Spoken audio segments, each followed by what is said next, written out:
이 종목은 대체 왜로 이어가겠습니다. 종목을 통해서 시장 살펴볼 텐데요. 오늘 첫 번째 종목은 하나케미칼입니다. 시장 대비해서 참 강하죠. 지금도 5% 넘는 상승 기록이 되고 있습니다.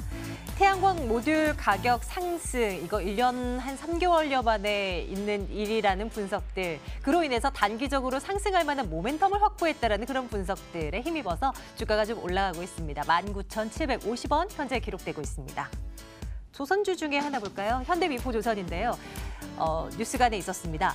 중소형 LNG 운반선 한 척 수주했다고요? 노르웨이 선사로부터 수주를 따낸 건데요.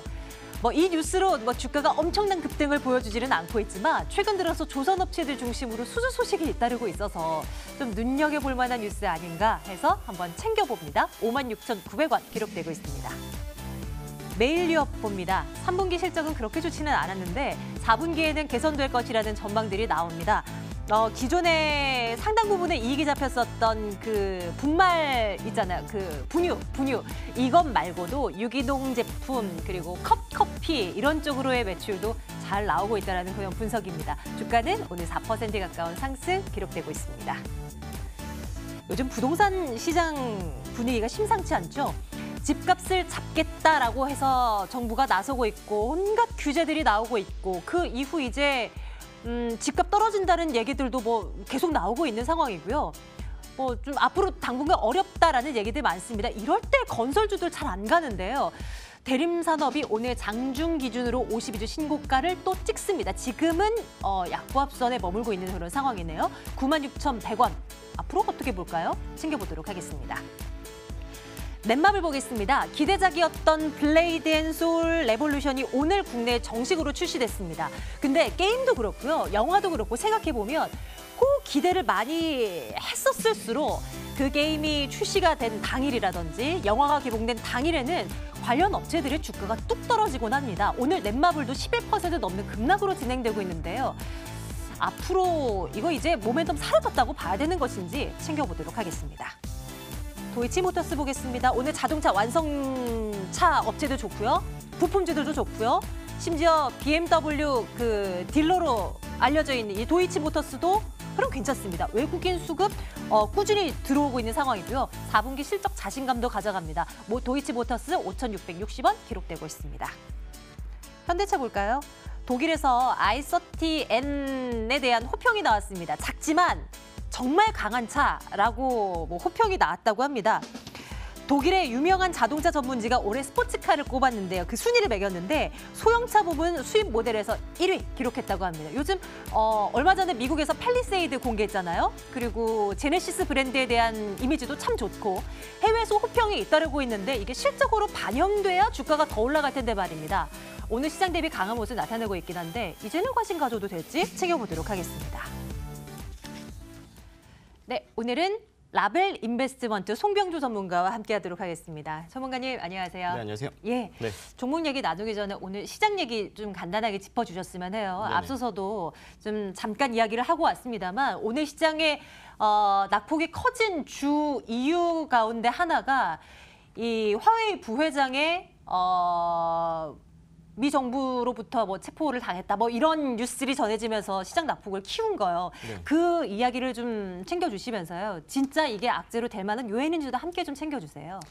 일단 저는 그 부분에 대해서는 사실 이미 휴전을 한다라고 했을 때부터 사실 저는 믿기지가 않았어요. 왜냐면은 미국이 어떻게 보면 중국한테 기간을 준 거예요. 너네 우리가 이제 90일이라는 기간을 줄 테니까 그 안에 협상안을 찾아와라고 했지만 사실상 미국이 원하는 건 중국에 대한 시장을 완전히 개방을 하는 것이고 그다음에 지금까지 좀 개방을 안 했던 시장에 대해서 개방을 하게 됐을 경우에는 위안화 같은 경우에도 절상이 되기 때문에 중국이 상당한 피해를 입을 수가 있다는 거죠. 그래서 이 90일이라는 기간 동안에 사실 저는 그중에 그 사이에 트럼프가 뒤엎을 수도 있다는 생각은 이미 했었던 부분들이고 사실 이번에 화웨이 부회장이 체포가 됐다는 것들도 어떻게 보면 명분입니다. 이걸 이 부회장을 체포함으로 인해서 우리 아직까지 90일이라는 기간 줬지만 우리 아직까지 긴장을 하고 있다. 우리가 원하는 대로 요구사항대로 해줘야 된다는 부분들을 트럼프 대통령이 아마 보여주지 않았었나 이렇게 좀 해석을 할 수가 있을 거거든요. 근데 이제 우리나라 시장이 이것 때문에 빠졌냐라고 하기에는 사실 모멘텀은 충분히 있습니다. 그 가능성은 충분히 있습니다. 왜냐하면 오늘 시장 오전장만 해도 마이너스 1%권이었지만 그 뉴스가 나오고 나자마자 코스닥 같은 경우 마이너스 3%까지 하락을 낙폭을 키웠죠. 그랬죠. 자, 그런 부분들을 봤을 때 사실 외국인들의 포지션이 원래 이제 현물 시장에서 하락 배팅을 이미 실시를 하고 있었던 부분들입니다. 제가 화면을 보면서 좀 말씀을 드리겠는데 지금 투자자별 누적 순매수 보면은 선물 시장 계속적으로 외국인이 순매수 포지션이에요. 하지만 현물 시장에서 삼성전자를 통해서 외국인들이 하락하고 있지만 결국엔 한번 눌렀다가 올릴 가능성이 있다는 부분들을 우리가 선물 시장에서 확인할 수가 있겠고 오늘 같은 장에서는 종목을 무리하게 편입을 하기보다는 관망한 이후에 바닥을 확인하고 투자하는 것도 나쁘지 않겠다라는 말씀까지 드리도록 하겠습니다. 네, 좋습니다. 그러면 현재 뭐 움직임 나타내고 있는 그런 이슈가 있는 종목들 한번 체크 정도 한다는 그런 생각으로 오늘은 좀 임해보도록 할게요. 첫 번째 종목은 현대차 보겠습니다. 장 초반부터 시장은 밀렸지만 장 초반부터 현대차는 강하더라고요. 그렇죠. 매번 가지고 나올 때마다 좋은 의견을 못 들었었는데 네. 최근 계속 올라가서 이제 올라갈 때마다 이젠 좀 달라지나 하는 생각을 좀 하게 돼요. 자사주 매입 이슈도 뭐 있었었고 네. 뉴스가 많이 나옵니다. 어떤 맞습니다. 평가 내리고 계세요? 사실 이게 이제 호재인지 악재인지는 조금 애매한 부분입니다만은 이 정부에서 광주형 일자리를 창출을 하겠다 그래서 첫 번째 모델로 이제 현대차가 광주에다가 한 3천억 정도 투자를 해서 일자리를 좀 만들어줘라. 우리가 이제 인건비 같은 경우는 한 20%에서 30%까지는 정부 지자체에서 지원을 하겠다라는 내용들을 정부에서 꺼냈거든요. 근데 이 노조 측이랑 협상을 하다 보니까 노조 측은, 아니, 그러니까 현대차 측은 우리가 이제 차량을 30만 대까지는 생산할 때까지는 너네 이제 임금을 못 올려주겠다. 하지만 노조 측에서는 그 내용은 빼줘라라고 하니까 현대차 측에서 우리가 굳이 이렇게 리스크를 껴안고 협상을 해야 되나? 우리한테 도움되는 일이 아닐 수도 있는데 왜 그러냐면은 사실 현대차 같은 경우에는 그러니까 우리 내수를 좀 살리면 좋겠죠. 하지만 최근에 해외 시장에서 경쟁력이 계속적으로 약화되고 있잖아요. 그래서 우리나라 이미 있는 공장들까지도 문을 닫고 동남아 쪽으로 좀 옮길 생각을 하고 있는 찰나에 정부에서 이런 요구를 하다 보니까 사실 현대차 측에서는 좀 부담스러울 수도 있겠다. 그래서 좀 어떻게 보면 리스크로 적용이 될 수 있었던 부분들이 오늘 현대차가 무산을 시키고 나서부터는 주가에 어떻게 보면 호재로 좀 적용이 된 가능성이 있겠고 이 호재 때문에만은 아니겠지만 자사주 매입 이후로부터 계속적으로 연속적인 매수세가 들어오고 있지 않습니까? 이런 부분들 본다라고 했을 때 아까 제가 이제 시장 이야기 말씀드렸겠지만 삼성전자를 필두로 해서 계속적으로 시장을 누르고 있습니다. 하지만 이 낙폭을 삼성전자를 통해서 매도만 하게 된다면 낙폭이 훨씬 더 커지기 때문에 뭐 항공이라든가 운수창고 뭐 이제 완성차 업체들을 통해서 어떻게 보면 지수를 방어를 하고 있는 역할들을 하고 있는 가능성이 매우 높지 않겠느냐라고 좀 볼 수가 있을 것 같고 그리고 이제 미국에서 사실 우리나라 현대차에 대한 브랜드 파워 사실 약합니다. 상당히 약해서 이번에 제네시스 G90 모델을 한번 보니까 제가 이미지를 자세히 찾아보니까 네. 링컨이랑 되게 비슷하게 생겼어요. 그러니까 그러네요. 앞에 네. 이제 그릴이라던가 네. 상당히 비슷하게 생겼거든요. 그 말인즉슨 뭐냐면은 우리나라 내수로만은 안 되니까 차라리 이제 미국이라던가 선진국 쪽에서 원하는 스타일대로 한번 바꿔보자라고 하는 부분들을 이번 제네시스 G90을 통해서 볼 수 있다라는 겁니다. 이런 걸 본다라고 했을 때 저는 낙폭 과대로 인한 기술적인 반등은 충분히 나타날 수 있겠고 이걸 통해서 우리가 이 트레이딩은 가능하겠다. 하지만 이건 추세적인 상승으로 나타나기까지는 아직까지는 해결해야 할 부분들이 좀 많기 때문에 글쎄요라는 의견을 드리도록 하겠습니다. 여러 가지 뭐 긍정적인 시각들은 좀 찾아볼 수 있지만 아직까지는 더 확인해봐야 되겠습니다. 투자 의견 글쎄요 가고요. 이번에 도이치모터스로 넘어가겠습니다. 4분기 실적 기대, 3분기에도 실적 괜찮았었죠? 네, 맞습니다. 그리고 4분기에도 이어질 것이다. 뭐 이런 얘기들 나옵니다. 근데 BMW 코리아 딜러사잖아요. 그렇죠. 올 여름에 얼마나 BMW 난리 났었습니까? 맞습니다. 사실 국내에서는 이미지가 좀 추락하고 있다라고 봐도 과언이 아닐 텐데 네네.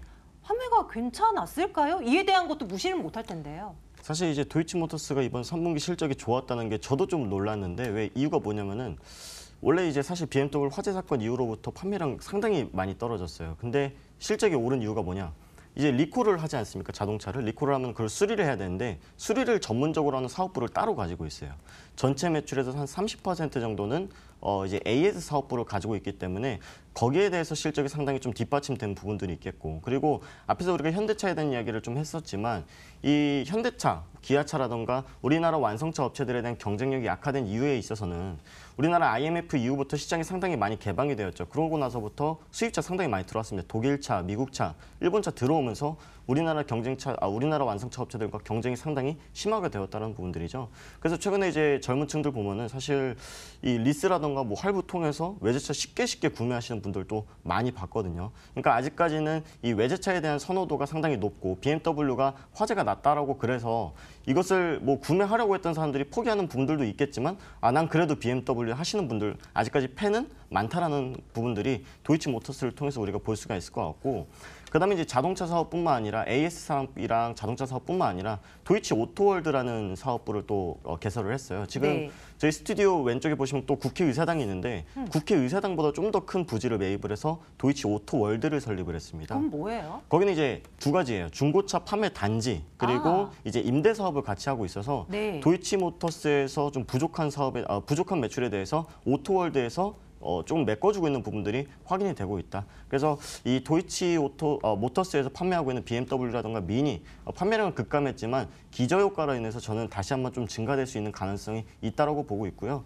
BMW뿐만 아니라 지금 벤츠도 상당히 잘 팔리고 있다. 특히나 E클래스, BMW 치면 5 시리즈가 상당히 잘 팔리고 있다라고 보는데 저는 또 연말에 차량 프로모션 같은 것도 많이 하거든요. 딜러분들이 이런 부분들 봤을 때 4분기에도 호실적을 나타낼 수 있는 가능성이 매우 크겠다는 말씀까지 드리도록 하겠습니다. 최근 뭐 수급을 열어보니까 외국인 수급이 꾸준히 또 들어오고 있더라고요. 한 어디까지 지금 구간대에서 접근해도 괜찮다는 시각이신 거예요? 네, 차트를 보면서 한번 좀 말씀을 드리겠습니다. 지금 BMW 화재 사건 이후로부터 상당히 급락을 나타냈죠. 지금 한 6,500원, 7,000원대에서부터 급락을 나타냈지만 3분기 호실적을 통해서 계속적으로 박스권을 만들어내고 있는 양상들이 보이고 있어요. 저는 그래서 현재 구간에서도 이런 밴드 매매라고 그러죠. 박스권에서 하단에서 사고 상단에서 파는 밴드 매매까지도 가능하다라고 좀 보고 있고 만약에 4분기 실적까지도 더 좋게 나온다고 했을 때 7,000원까지도 기대를 해보셔도 좋겠다는 말씀까지 드리도록 하겠습니다. 네, 알겠습니다. 투자 의견은 당연히 좋아요 가면 되는 거죠? 좋아요 드리도록 하겠습니다. 도이치모터스 챙겨보고요. 다음 종목으로 가보겠습니다. 이번에는 넷마블 보겠습니다. 주가 낙폭 너무 커요. 뭐 네. 시장 영향 있다고 하더라도요. 하필 그 게임 출시인 날 이렇게까지 낙폭을 키워버리네요. 이거는 어떻게 좀 전략을 짜봐야 되겠습니까? 사실 이번에 넷마블에서 내놓은 신작이 좀 첫날부터 삐거덕됐죠. 이제 출시를 하자마자 서버가 좀 퍼져버린 거예요. 그러니까 사전 예약자분들이 원래 출시 당일날 무슨 아이템을 받기로 했던 부분들이 있어요. 근데 이걸 계속 대기하시던 분들이 딱 출시가 되고 나자마자 접속을 해보니까 아이템이 안 나오네 하고 보니까 이 플레이스토어 댓글란이 폭발을 해버렸거든요. 그러다 보니까 시장에서도 이거 신작인데 제대로 준비 안 된 거 아니야라는 이런 실망 매물들도 어느 정도 좀 나왔다라고 좀 볼 수가 있을 것 같고요. 사실 넷마블 같은 경우에 이런 부분들만 볼 게 아니라 이제 공매도 부분에 대해서도 좀 봐야 됩니다. 우리가 신작에 대한 부분들은 이미 소문이 났었죠. 우리가 주식은 소문에 사서 뉴스에 팔아라라는 얘기들 좀 많이 나오고 있잖아요. 소문이 나오고 나서부터 공매도 비중이 20%까지 급증을 했습니다. 하지만 이 넷마블 같은 경우에는 NC소프트의 IP를 활용하는 게임사 중에 하나이기 때문에 저는 이 공매도에 대한 상환이 끝나고 나서 그 가격대가 저는 10만 원 아래까지 간다라고 그러면은 저가에서도 충분히 가능하다라고 보고 있고요. 내년부터는 이제 BTS 월드라 그래서 동남아에서 상당히 인기를 끌고 있는 방탄소년단의 IP를 통한 게임을 출시를 하기 때문에 우리가 조금 더 가격이 내려왔을 때는 한번 접근을 해보시자 이렇게 말씀을 드리겠습니다. 지금 말고 조금 더 아래에서요. 그러면 투자 의견은 어떻게 가면 되죠? 지금 관망을 하시되 좋아요라는 의견 드리도록 하겠습니다. 네, 단서가 붙는 좋아요입니다. 이해하셔야 되고요. 넷마블 봤습니다. 마지막 한 종목만 더 볼까요? 이번에는 대림산업입니다. 52주 신고가더라고요. 네네. 이런 건설 경기 뭐 안 좋은 얘기들 나오는데도요. 네. 이유가 뭘까요? 사실 건설 같은 경우는 최근 정부에서 계속적으로 규제를 하잖아요. 부동산 정책에 대해서 규제를 하고 있기 때문에 이제 내년에 역성장할 것은 분명합니다. 하지만 대림산업이 지금 주력으로 하고 있는 사업이 이제 해외 수주, 해외 플랜트 사업이라던가 그다음에 이제 화학 사업을 하고 있거든요. 최근에 유가 상승으로 인해서 화학 사업도 상당히 호조세를 좀 보였고 2분기 같은 경우에도 예상 컨센서스보다 한 20% 증가했고 3분기 같은 경우에도 2분기보다 조금 더 증가한 실적을 보여줬다라는 겁니다. 근데 최근에 이제 트럼프 대통령이 계속적으로 유가에 대해서 유가를 낮춰라라고 압박을 하고 있죠. 즉 이제 증산에 대한 가능성이 있고 사우디에 대해서 어떻게 보면 정유 시설에 대한 이 해외 사업 플랜트 쪽을 계속적으로 수주하고 있습니다. 그래서 GS건설이 지금 국내 수주 잔고 1위거든요. 근데 대림산업 같은 경우에는 내년에 한 2조 4천억 정도의 해외 수주 잔고를 좀 어느 정도 가져갈 수 있는 가능성이 있기 때문에 이런 부분들을 본다라고 했을 때 신고가 경신한 종목들에 대해서는 보유자분들은 계속적으로 홀딩하는 전략도 괜찮다라고 좀 말씀을 드리고 싶고요.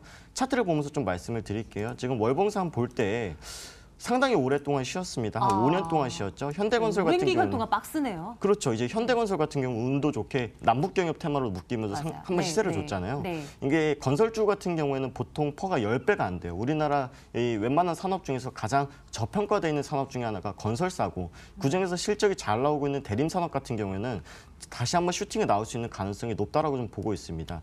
예전에 2007년 때 이명박 정부 들어서면서 건설사들이 상당히 호주세를 띄었죠. 그러고 나서부터 건설사들이 다시 한번 침체기를 겪었었는데 저는 이런 박스권 장세를 겪으면서도 실적이 잘 나왔기 때문에 오버슈팅이 한번 나올 수 있다라고 보고 있고 지금 구간에서 보유자분들은 홀딩을 하시되 목표가는 12만 원 정도까지 보고 장기적으로 가져가시는 것도 나쁘지 않겠다라는 말씀까지 드리도록 하겠습니다. 지금 현재가는 얼마인가요? 12만 원 선과 조금 뭐 여유가 있는 상황인가요? 네, 제가 차트를 보면서 좀 말씀을 드리도록 하겠습니다. 대림산업 같은 경우는 지금 95,800원인데요. 아, 네. 월봉상 보면은 지금 박스권 장세를 유지하고 있지만 일봉상 봤을 때 그렇죠. 신규로 네. 접근하기에는 조금 어려운 부분들이 있습니다.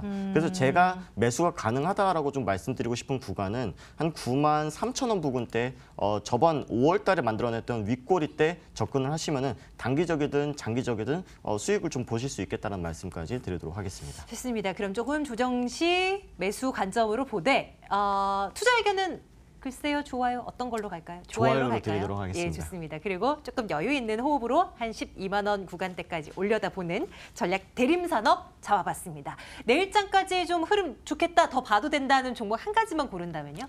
최근에 이제 자동차 쪽의 테마가 좀 많이 돌고 있기 때문에 도이치 오토월드를 좀 보시는 게 좋지 않을까. 이렇게 말씀드리겠습니다. 도이치 모터스. 말고 도이치 모터스요. 예, 네. 앞으로 눈여겨보도록 하고요. 수급도 참 괜찮았던 모습도 확인을 했습니다. 자, 내일장 탑픽이었고요. 자, 이제 마감 확인하러 가야죠. 낙폭을 좀 줄였을까요? 안신앵커 만나러 가겠습니다.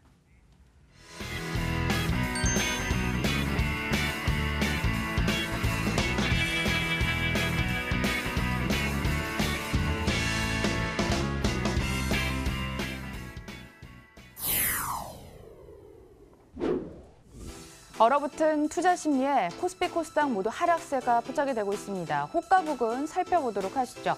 코스피의 경우 1.54%, 그나마 2060선은 지지하려고는 하지만 2068선에 마감을 준비하고 있고요. 코스닥이 다시 한번 호가 부근 와서 낙폭이 조금 더 커지면서 3.35%까지 밀려나 있습니다. 677선에 종가를 형성할 것으로 보입니다. 시가총액 상위 종목에서도 상승하는 종목 찾기가 어려운데요. 반짝 월요일에 급등하고 3일째 가격을 낮추고 있는 삼성전자, SK하이닉스. 어느덧 삼성전자는 4만 원 초반까지 내려와 있습니다. SK하이닉스도 6만 6천 원 수준까지 내려와 있고요. 셀트리온에 외국계 매수가 집중적으로 들어오곤 있지만 지수를 돌려 세우기에는 역부족으로 보입니다. 2.89% 내리면서 23만 5천 원에 장을 마칠 것으로 보입니다. 코스닥 시가총액 상위 종목 살펴보시면 낙폭이 더 짙습니다. 신라젠 어제 5% 급등을 했지만 오늘 상승 부분을 모두리 반납을 하고 6.45% 약세가 포착이 되고 있습니다. CJ ENM도 기댈 데 없이 4.67% 하락세가 포착이 되고 있고요. 이번 주 들어서 약세장이 이어지는 속에서도 메디톡스 그나마 견조했는데 역시나 2.63% 밀리면서 장을 마칠 것으로 보입니다. 호가 분위기 살펴봤습니다.